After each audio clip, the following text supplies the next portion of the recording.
कैसे आप लोग। मेरा नाम राज है और स्पिरिचुअलिज्म के बेसिक्स को हम समझने की कोशिश करते रहते हैं। भगवद गीता के अंदर क्या है, वेद के अंदर क्या है, वेदांत के अंदर क्या है, अलग अलग पुराण उपनिषदों के अंदर क्या है, उन तथ्यों को हम जानने की कोशिश करते रहते हैं। जो जीवन की बेसिक मूल आधार है, उन्हीं चीज़ों को हम जानने की कोशिश करते रहते हैं। तो आज हमारे पास में एक ऐसा ही सब्जेक्ट है, ऐसा ही एक टॉपिक है जिसमें हम जानने की कोशिश करेंगे राधा कौन है, जिसको आप राधा रानी के नाम से जानते हो या राधा तत्व के नाम से जानते हो या राधा कृष्ण जो आप बोलते हो कि राधा कौन है। बड़ा भ्रांति है, बड़ा ऐसे डाउट्स है, डायलेमा है लोगों के मन में कि राधा नाम ऐसे कुछ एग्जिस्ट नहीं करता, ये भागवत पुराण में नहीं है, ये भगवत गीता में नहीं है, ये महाभारत के अंदर नहीं है और बहुत सारी जगह में ये पाया नहीं जाता। तो ये राधा कृष्ण राधे राधे राधा ये क्या है, ये क्या प्रचलन है और ये कैसा मिथ्यावाद है, ये क्या फैला हुआ है, ये काफ़ी सारे लोगों के मन में है। तो इसी चीज़ को, इसी भ्रांति को आज हम दूर करने की कोशिश करेंगे।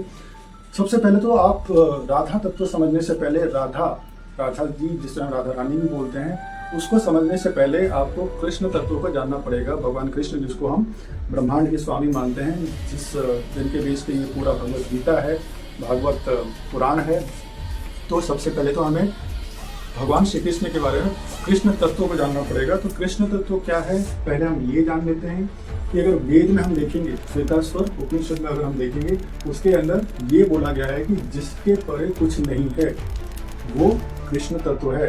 मतलब कहने का मतलब है ये जल है, जो ये पृथ्वी है, ये अग्नि है, ये आकाश है, ये सारी जो पंच तत्व है, ये सारे से भी जो परे हैं, जो प्रकृति के तीनों गुणों से परे हैं, जैसे सात्विक है, तामसिक है और राजसिक है, इससे भी परे है, सारे तारे से परे है, सूर्य से परे, चंद्र से परे, ब्रह्मांड से परे, गैलेक्सी से परे है, जहाँ आपकी सोच जाती है उससे परे है, जहाँ आपकी सोच नहीं जाती है उससे परे है, जहाँ आलोक है उससे परे है और जहाँ अंधकार है उससे भी परे है, वो तत्व है कृष्ण तत्व।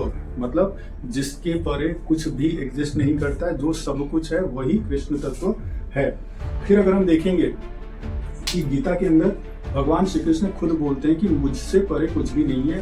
ऊपर जो हमने श्वेताश्वर उपनिषद को देखा, उसी को फर्दर इन्होंने सर्टिफाई किया हुआ है। ये बोलते हैं कि मुझसे परे कुछ भी नहीं है, ऐसा कोई भी चीज नहीं है। आदमी हो मतलब जिसमें जीवन है और जिसमें जीवन नहीं है, जो अलौकिक है, जो मेटेरियलिस्टिक है, ठीक है, सांसारिक है, वो सारे मेरे अंदर है, मुझसे बाहर कुछ नहीं है, मैं किसी के अंदर नहीं हूँ, सब मेरे अंदर है। तो उनका ये कहना है। तो वेद में हमने देखा, गीता में हमने देखा और भागवत में फर्दर ये बोलते हैं कि उनके भागवत क्या बोलता है कि उनके बराबर कोई नहीं है, उनसे परे फिर कौन हो सकता है। जब उनके बराबर ही नहीं हो सकता है तो उनके बाद उनके परे कौन हो सकता है, उनसे बड़ा कौन हो सकता है। जब इक्वलिटी की बात नहीं हो पा रही है तो ग्रेटर होने की बात, सवाल तो उठता ही नहीं है। तो ये है कृष्ण तत्व, एक बेसिक्स। और महाभारत अगर हम देखेंगे, ठीक है ना, तो उसमें है कि श्री कृष्ण परे से भी परे है। जैसे हमने देखा कि ब्रह्मांड, गैलेक्सी, सूर्य, तारे जितने भी हैं, जितनी भी एग्जिस्टेंस ऑफ लाइफ है और जो नॉन मेटेरियलिस्टिक है, मेटेरियलिस्टिक है, जो भी आपके सराउंडिंग में दिख रहा है, इंक्लूडिंग जो आलोक है, अंधेरा है, उजाला है, कहीं पे वो सब कुछ, जहाँ जीवन दिख रहा है और जहाँ पे जीवन नहीं दिख रहा है, वो सारे श्री कृष्णा परे से भी परे हैं। तो ये चार जगह हमने देखा, गीता में हमने देखा और भागवत में हमने देखा, फिर उसके बाद श्वेताश्वर उपनिषद में हमने देखा, महाभारत में हमने देखा, जहाँ पे कृष्ण से परे, कृष्ण तत्व से परे कुछ नहीं है। तो कृष्ण का तत्व ही यही है कि उनसे बड़ा, उनसे परे, उनसे ज्यादा कुछ भी एग्जिस्ट नहीं करता है। अब हम राधा तत्व को या राधा नाम को या राधा को समझने की कोशिश करेंगे कि राधा रानी कौन है, राधा तत्व क्या है, राधा नाम क्या है, राधा की एग्जिस्टेंस कहाँ पे है, इसको जानने की कोशिश करेंगे। और लोगों के मन में जो अलग अलग ये भ्रांतियां हैं, तो ये उनके मन से हट जाना चाहिए। तो स्कंद पुराण ये बोलता है कि राधा जो है वो श्री कृष्ण की आत्मा है। सबसे पहले तो हम ये समझ लेते हैं कि हमारी जो एग्जिस्टेंस है, जैसे मनुष्य है या कोई भी जीव हो, कीट पतंग जो भी हो, इनके अंदर बॉडी जो है, आपके अंदर जो आत्मा है, इसी के अंदर उस चेतना की वजह से आपकी एग्जिस्टेंस है, ठीक है, चाहे जिसके अंदर भी जीवन हो। इसका मतलब जो शरीर है, जो मन है, जो बुद्धि है, इन सब का मास्टर जो है ये आत्मा है। तो आत्मा को सुख देने की सारी कोशिश करते रहते हैं, ठीक है ना। तो मन उसको सुख देने की कोशिश करता है, बुद्धि उसे सुख देने की कोशिश करता है और मन और बुद्धि जो कोशिश करते हैं आत्मा को सुख देने के लिए थ्रू दी बॉडी। तो ये तीनों जो है ये आत्मा के स्लेव हैं, नौकर हैं, चाकर हैं। उनके मास्टर कौन है? आत्मा है। आत्मा का ही, वैसे आत्मा किसका स्लेव है? आत्मा स्लेव है परमात्मा का। ठीक वैसे ही जैसे बॉडी आत्मा का स्लेव है, आत्मा परमात्मा का स्लेव है, श्री कृष्ण राधा रानी के स्लेव जैसा आप बोल सकते हो, नौकर जैसा आप बोल सकते हो, या उनकी सेवा करते हैं, उनको खुश करने में लगे रहते हैं। तो श्री कृष्ण अगर आत्मा हो तो उनके लिए परमात्मा कौन है? राधा है, राधा रानी है, जिसको आप राधे राधे करके जो बोलते हो। तो राधा जो है वो श्री कृष्ण की आत्मा है, श्री कृष्ण के लिए वो परमात्मा है। ठीक है, तो स्कंद पुराण ये बोलता है कि श्री कृष्ण की आत्मा है राधा। वेद में अगर हम जाएंगे, कौन सा वेद? ब्रह्म वैवर्त पुराण में। तो ब्रह्म वैवर्त पुराण के हिसाब से श्री कृष्ण जिसकी आराधना या भक्ति करते हैं वो राधा है। जैसे हम भगवान की भक्ति करते हैं, श्री कृष्ण की भक्ति करते हैं, वो हमारे लिए आराध्य है। तो राधा श्री कृष्ण के लिए आराध्य है, राधा उनकी भक्ति करते हैं, उनकी आराधना करते हैं। ठीक वैसे ही जैसे हम किसकी भक्ति करते हैं? श्री कृष्ण की भक्ति या आराधना करते हैं। तो अगर आप सोच सकते हो, जो पूरे ब्रह्मांड के नायक है, जिनके वजह से पूरी ब्रह्मांड चल रही है, उनके अंदर में अगर आपने देखा होगा, जैसे महाभारत में भी अगर देखा होगा कि गोकुल में जैसे जब मुंह खोल लेते हैं तो कोई ब्रह्मांड उनके अंदर में, मुंह के अंदर में यशोदा माँ ने देख लिया था। तो इतने बड़े जो हैं वो किसकी सेवा कर रहे हैं? वो किसको प्लीज करने की, किसको खुश रखने की कोशिश कर रहे हैं? राधा को खुश रखने की कोशिश कर रहे हैं, क्योंकि वो उनके लिए परमात्मा है। ठीक है, अगर योग रहस्य देखने की हम कोशिश करेंगे तो उससे जिससे संसार की उत्पत्ति हो, जिससे संसार का पोषण हो और जिसमें संसार का विलय हो जाए, वो राधा रानी है। यही चीज हम श्री कृष्ण के अंदर भी देखते हैं। ये सेम डिस्क्रिप्शन जो है श्री कृष्ण के लिए भी एग्जिस्ट करता है, चाहे वो भागवतम हो या भागवत हो, भगवत गीता की बात हो। वहां पे भी जो सृष्टि के करता है, जो सृष्टि के पालन करते हैं और जो सृष्टि को विलय कर लेते हैं, वो भगवान श्री कृष्ण है। अब यही सेम चीज अगर आप देखोगे योग रहस्य के अंदर भी राधा के लिए ये सेम चीज लिखा हुआ है। जो सृष्टि के ओरिजिनेटर हैं या जो सृष्टि के उत्पत्ति करते हैं, जो सृष्टि के पोषण करते हैं और जिनमें सृष्टि का विलय हो जाता है, वो राधा है। फिर उसके बाद अगर हम देखोगे राधिको उपनिषद के अंदर अगर आप जाओगे तो वहां पे राधा कृष्ण की जो मन है, जो बुद्धि है, जो आकृति है और जो आत्मा है, ये सारे सेम बताए गए हैं। मतलब राधा के मन में, कृष्ण के मन में कोई डिफरेंस नहीं है, राधा की बुद्धि में, कृष्ण की बुद्धि में कोई डिफरेंस नहीं है, राधा की आत्मा में, कृष्ण की आत्मा में कोई डिफरेंस नहीं है। और राधा की आकृति में और कृष्ण की आकृति में जो शेप आप देख रहे हो, फीमेल का या मेल का, सौंदर्य का, सारी चीजों में कोई भी डिफरेंस नहीं है। बस पुरुष का रूप है, स्त्री का रूप है, बाकी सब कुछ सेम है। एक ही को दो बने हुए हैं और कंफ्यूजन या आपके लिए डायलेमा का स्टेट क्रिएट किया हुआ है। ये लीला के अंतर्गत है, बाकी सब कुछ सेम है। शरीर एक्चुअली मन भी एक है, बुद्धि भी एक है, आत्मा भी एक है, रूप भी एक है, मगर लीला में रूप के दो अलग रूप बनाए गए हैं, पुरुष का और स्त्री का। ठीक है, अब इसके आगे चलते हैं। धीरे धीरे अलग अलग पुराण, उपनिषद, गीता, भागवत, उसके थ्रू से हम समझने की कोशिश कर रहे हैं। जो ये कहते हैं कि राधा कहीं एग्जिस्ट नहीं करती, राधा के बारे में भागवतम में कुछ बताया गया नहीं है, भगवत गीता में कुछ बताया गया नहीं है, महाभारत में कुछ बताया नहीं है, तो वो उनके लिए तो स्पेसिफिकली ये समझना बहुत जरूरी हो जाता है। फिर उसके बाद हम चलते हैं सतपथ ब्राह्मण वेद में, जहाँ पे ये बोला गया है कि श्री कृष्ण राधा नायिका का रूप बना के अपनी ही आराधना या अपनी ही भक्ति कर रहे हैं। समझ रहे हो आप कि श्री कृष्ण सेम है, राधा सेम है, मगर अपना ही दूसरा एक रूप क्रिएट करके, राधा का रूप क्रिएट करके, नायिका का रूप क्रिएट करके, फीमेल का, अगर ये नायक है, उन्होंने नायिका का रूप क्रिएट करके अपनी ही आराधना कर रहे हैं, अपनी ही आत्मा की आराधना कर रहे हैं। तो राधा एक है और कृष्ण भी एक है। फिर उसके बाद चलते हैं कि राधिको उपनिषद में ये बोला गया है कि श्री कृष्ण जिनकी भक्ति करते हैं, है ना, श्री कृष्ण किसकी भक्ति, जैसे आप श्री कृष्ण की भक्ति करते हो, श्री कृष्ण राधा की भक्ति करते हैं। ये हमने किसी वीडियो में समझने की कोशिश की थी कि श्रद्धा क्या है, भक्ति क्या है। श्रद्धा की जो पराकाष्ठा है उसी को भक्ति बोलते हैं। तो श्री कृष्ण किसकी भक्ति कर रहे हैं? राधा की भक्ति कर रहे हैं।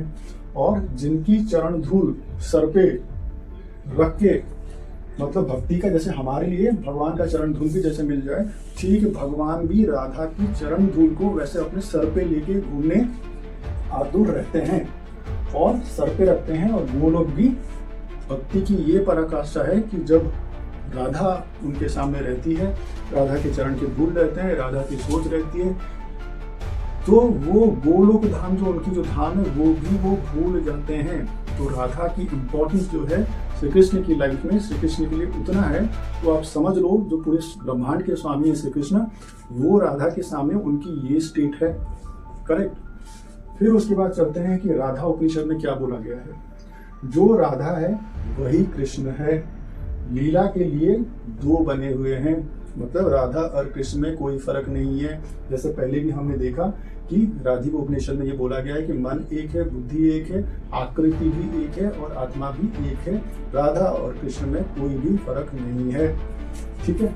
फिर उसके बाद ब्रह्म वैवर्त पुराण में चलते हैं, जहाँ पे ये बोला गया है कि राधा खुद बोलती है, क्या बोलती है कि श्री कृष्ण मेरा पुरुष का रूप है, मतलब मैं ही कृष्ण हूँ, मैं ही राधा हूँ, मतलब दोनों सेम चीज है।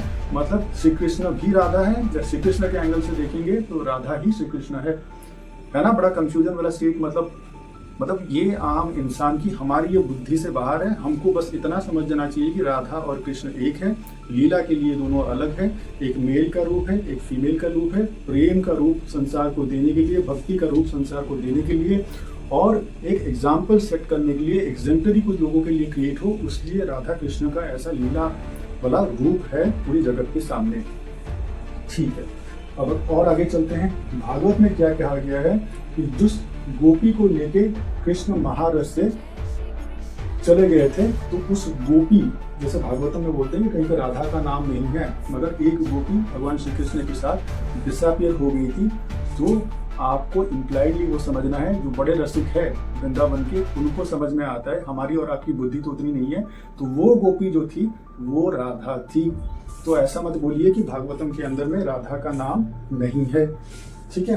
अब पद्म पुराण में चलते हैं। पद्म पुराण में हमने पहले स्कंद पुराण का हमने देखा कि जहाँ पे श्री कृष्ण की आत्मा है। अब पद्म पुराण में क्या बोला गया है कि राधे के बाएं भाग से महालक्ष्मी प्रकट हुई है। जो महालक्ष्मी या विष्णु का पाठ मान रहे हो, तो राधा वो है जिस विष्णु की आप आरती कर रहे हो, जो ब्रह्मांड के पालन करता है, उनकी जो संगिनी है, उनकी जो अर्धांगिनी है, तो वो राधा के बाएं पार्ट से, आधे पार्ट से वो प्रकट हुई है। तो ये राधा की इंपॉर्टेंस है, ये राधा की अनन्यता है।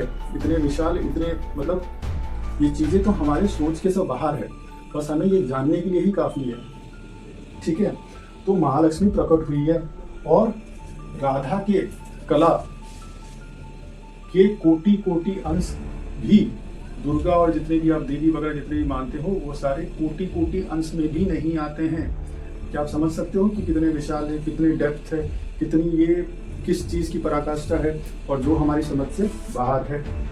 फिर उसके बाद चलते हैं, राधा के नाम मत्स्य पुराण में भी आते हैं, राधा के नाम आदि पुराण के अंदर भी आते हैं। उसके आगे अगर देखेंगे कि देवी भागवत पुराण में बोला गया है कि राधा का मीनिंग क्या है, जिस राधा का मतलब क्या है। राधा का मतलब ये है कि जो समस्त कामनाओं को पूरा कर दे, ऐसी कोई इच्छा ना हो जो राधा पूरा नहीं कर पाए, वही मीनिंग जो है वो राधा है। चाहे वो कोई भी आपकी इच्छा हो, कैपेबिलिटी है राधा के अंदर इस नाम में, इस कि वो पूरा कर पाए। अब उसके बाद नारद पंचरात्र में चलते हैं। वहां क्या बोला गया है कि राधा कृष्ण रिलेशन कैसा है, जैसे दूध और दूध की सफेदी को आप अलग नहीं कर सकते हो, उसका रिफाइन नहीं कर सकते हो, उसकी ठीक वैसे ही राधा और कृष्ण का रिलेशन है, उनका संबंध है। और ये जो व्हाइटनेस की हम दूध की बात कर रहे हैं, सफेदी की बात कर रहे हैं, तो भगवान का आधा जो शरीर है वो राधा का ही है। ठीक है। और राधा का जो आधा शरीर है भगवान श्री कृष्ण का ही है। और जैसे दूध और दूध की सफाई में हम भेद नहीं कर सकते हैं, ठीक वैसे ही राधा और कृष्ण के बीच में हम पार्थक्य नहीं कर सकते हैं, डिफरेंसेस नहीं कर सकते हैं, भेद नहीं कर सकते हैं, अलग सा डिफाइन नहीं कर सकते हैं। अब फिर से चलते हैं पद्म पुराण में, जहाँ पे ये बोला गया है कि श्री कृष्ण से भी अधिक अनुराग आपको राधा में करना चाहिए, होना चाहिए।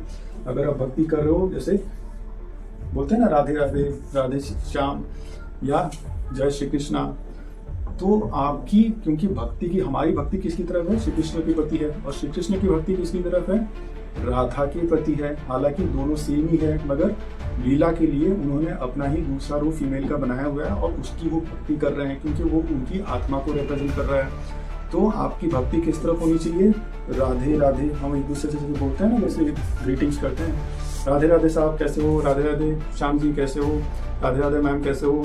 तो राधा की अगर भक्ति में नाम लगे रहोगे, राधा भक्ति में लगे रहोगे, राधे राधे आप करते रहोगे, जप करते रहोगे, आपके मन में, तन में और आपके चिंतन में होगा, तो आपकी भक्ति की पराकाष्ठा बढ़ती रहेगी। कहने का मतलब ये है। तो आपका अनुराग जो है वो राधा नाम में या राधे राधे में ज्यादा रहना चाहिए कंपेयर टू कृष्ण। अब ब्रह्म वैवर्त पुराण में फिर से चलते हैं, जहाँ पे कृष्ण बोल रहे हैं कि हे राधे, मेरी अपराध को क्षमा करो। ऐसा तो जो दास है वो अपने मास्टर को बोलता है, वो अपने स्वामी को बोलता है। जब कृष्ण राधे को ये संबोधन कर रहे हैं तो आप समझ सकते हो कि क्या दोनों की रिलेशन और किस टाइप की, मतलब भक्ति की वो जो स्टेज है कि राधा की सुप्रीमेसी जो है तो वो किस लेवल की है। और हमें जो हम बोलते हैं कि राधा एग्जिस्ट नहीं करती है, या राधा का नाम यहाँ नहीं है, वहाँ नहीं है, या कहीं पे, इस टाइप की ये सब बातों से दूर रहना चाहिए और इस टाइप के डाउट से, इस टाइप की कंफ्यूजन, डायनामा से दूर रहना चाहिए। अब इसके बाद फिर से क्या हम थोड़ा और समझने की कोशिश करेंगे, तो ब्रह्मांड पुराण में जाते हैं, जहाँ पे श्री कृष्ण राधा की आराधना करते हैं, ये वहाँ पे मेंशन है। तो जितनी भी जगह में हमने देखा श्री कृष्ण राधा की आराधना कर रहे हैं, श्री कृष्ण की आत्मा राधा है, श्री कृष्ण का आधा पार्ट राधा है, ठीक है, तो राधा से श्री कृष्ण माफी मांग रहे हैं। तो ऐसा कहीं पे भी ये पता नहीं चल रहा है कि श्री कृष्ण श्रेष्ठ हैं। बहुत सारे लोग ये बोलते हैं कि भागवतम के अंदर में राधा नाम कहीं पे है ही नहीं। तो आप ये जान लें कि योग माया जो नाम है भागवतम के अंदर में, और अलग अलग जितने भी पर्यायवाची नाम है वो सारे राधा ही है, वो सारे राधा रानी ही है।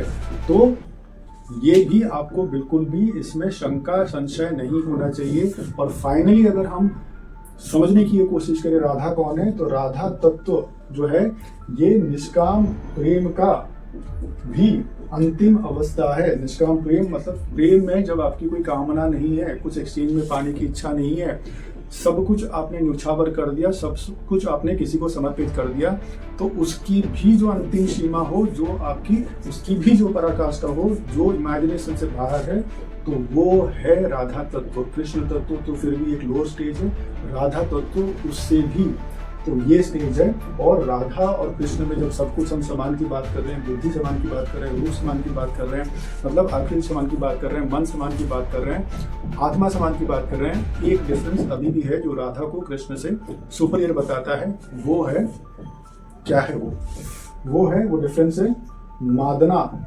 का जो महाभाव है, प्रेम के लिए हम यूज करते हैं, वो राधा के अंदर में एडिशनल है, एक्स्ट्रा है, सर्वोपरि है, और जिसकी वजह से राधा को वो कृष्ण से श्रेष्ठ बनाता है।